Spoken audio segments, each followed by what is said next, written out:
Hey everybody, welcome to the Fairmont channel. This is just a little introduction to tell you who I am, what the channel's about. This is our very first episode. I call it the Fairmont channel. It's named after the car behind me, which is my car. It's a 78 Ford Fairmont that I've been working on probably 5 years. It had a Ford power plant up till about 3 weeks ago. A little 347 that I built. The build took me off and on probably 5 years, and I enjoyed 4 or 5 years, and I enjoyed having it in the garage and working on it. And I knew when it was done, and I had people, my buddies want to see the car run. They want to see the car run. I knew when the build was done, I was going to get bored. Enjoyed being able to come down here, have a beer, and if a 5-minute job took me 2 hours, it was done my way, and that's the way I wanted it. Some of the guys would say, why in the hell would you spend so much time and money on a hunk of shit like this? That's my hunk of shit, and I like my hunk of shit. So, I have to work on things all the time. It's what I like to do. I'm not going to sit in a chair on the weekend and watch TV or watch movies. I want to do something, and sometimes it's working on the house, sometimes it's working in the yard, but that shit isn't exciting to me. I want to be working on a car, and it can be your car, my car, your boat, my boat, a car trailer, whatever. Something to keep my mind going, because I've got all the distractions of life that you have, and keeping my mind on a car keeps my mind off of dumb shit. So I'm always thinking, trying to think about what I can do better, what I can do to make this car faster. So basically the car weighed 2950 with me in it, with a 347 naturally aspirated power plant. I went to Drag Week last year. It was here in Virginia.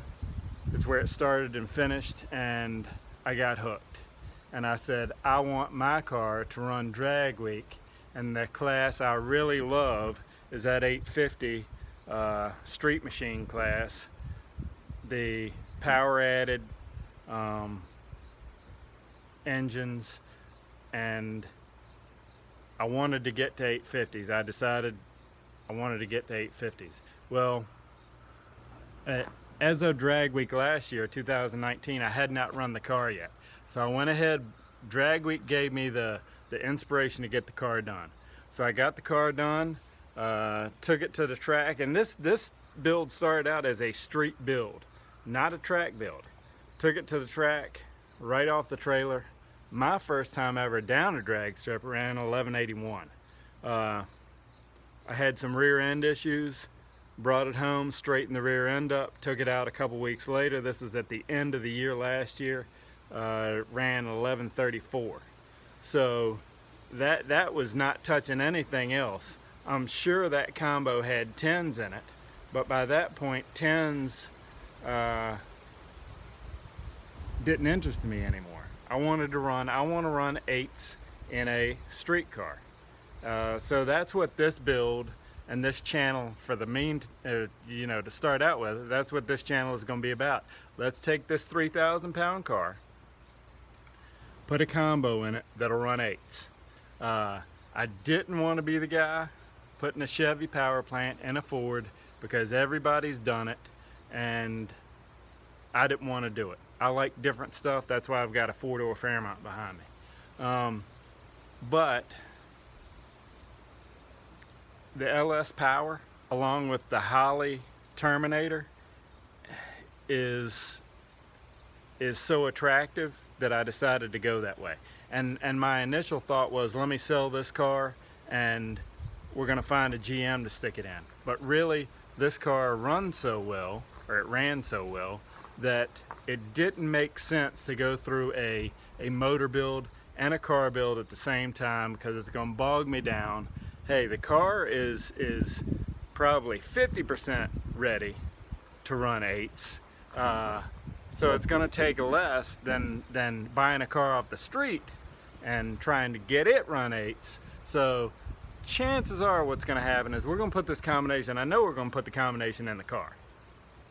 And then when I get bored, we're going to find another car to build while this sits running, and we'll throw this combination in the next car. And when I get bored with that, there's going to be the next car. As long as I'm alive, it's what I want to continue to do. So I'm going to turn the camera around and we'll take a little walk around, and I'll show you our starting point for now.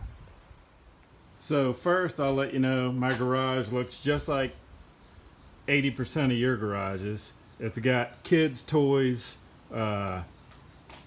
post hole diggers, shovels, all the garden equipment, lawnmower. There's probably a garden weasel in here, empty beer cans, you name it, it's in this garage. But that's the way life happens, and I've got my side, and the wife comes in and she parks her car on her side. And that rule gets broken every once in a while, but for the most part, that's the way it stays. Now, here's a look at the car. It is, like I said, it's a 78 Fairmont. Lightweight car to start with. Without driver, this car weighed, with the Ford combination in it, it weighed 2750, I think. It is a Team Z K member and front end on it, tubular A-arms, coilovers, strange struts, the single adjustables. Switched it over to a manual master cylinder. That's out of an 80s model Ranger, but I'm still running the 4-lug and 4-cylinder spindles, and I machined the spindles to fit the strange struts.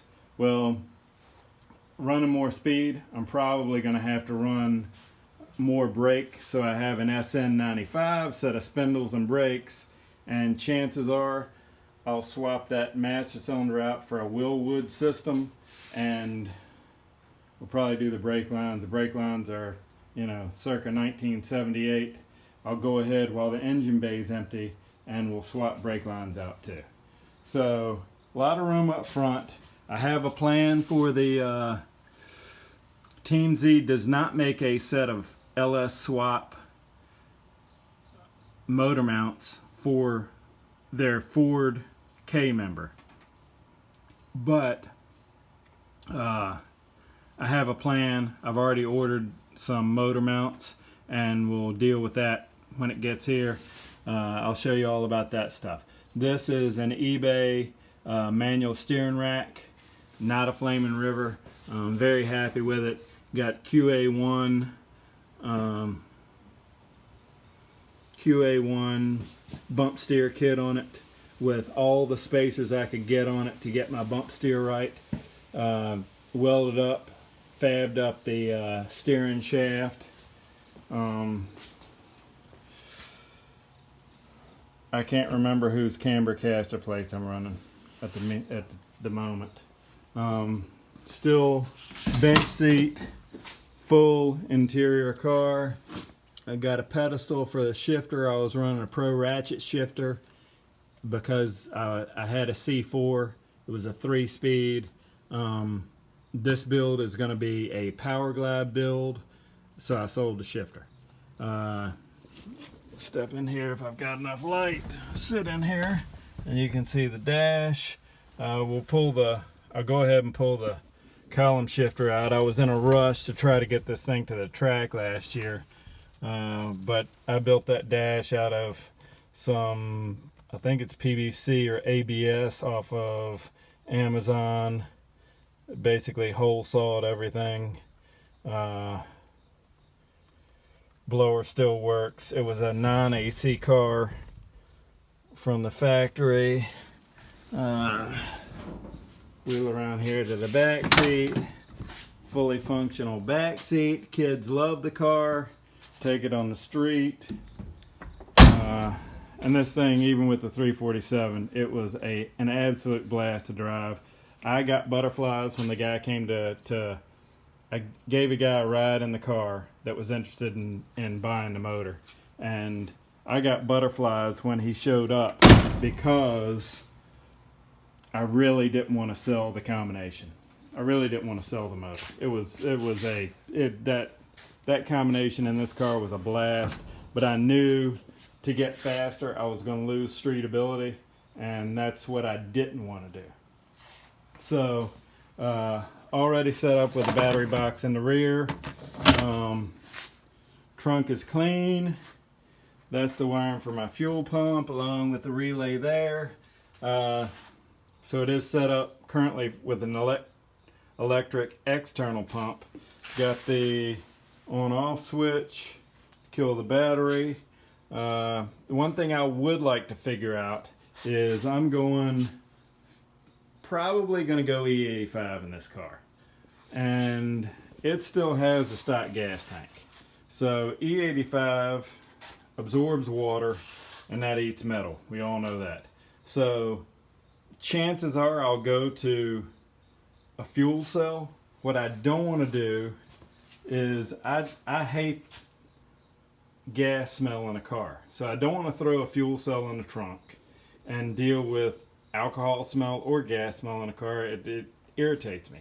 So I'd love to know how I can make my fuel fill work.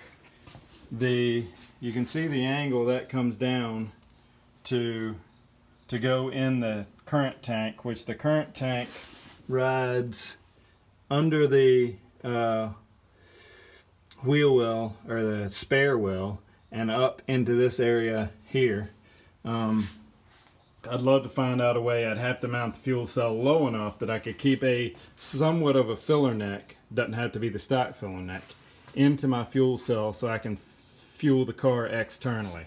Another idea I had is, if I had to, I could put a flip down license plate in, put my filler neck here, and try to get enough of an angle to put the fuel cell down in the spare well and fill it that way. But I really don't want a fuel cell in the car that I have to fill from the trunk. Alright, we've already got our Borg Warner S400 475 turbo. You see the SN95 front end parts there. And we'll swing over, I'll show you the aluminum 5.3 we're going to put in this car. We've got some choices as far as intakes. When I bought this motor, it had a Trailblazer SS intake on it. With all the accessories on and a flex plate on, I could not tell it was a 5.3. The owner told me it was a 5.3, but I knew the Trailblazer SS intake only came on a 6.0. So I'm thinking he doesn't know what he's got. It's actually a 6.0. Well, I come home, take all the goodies off, and it is a 5.3, which I'm still okay with. So we've got a aluminum 5.3. I actually bought an LS2 intake because I think I'm going to need that to clear the hood. I don't think I can run Trailblazer SS. I don't think it'll sit low enough. We've got a couple 4/8 back here. The one in the back has issues. So any suggestions you have, anything you want to see me do, let's do it. Send me a comment if it's something you don't like. Comment. I'm happy to hear it. I can take it. We're going to get this thing figured out with your help, and maybe I can help you with your build.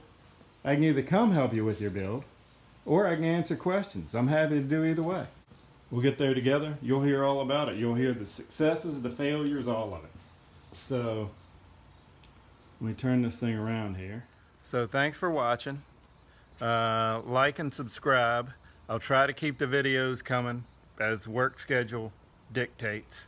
We'll get this thing figured out, and we want to make 850s. Thanks. Like and subscribe. Eric Hauser, Fairmont channel. Talk to you later.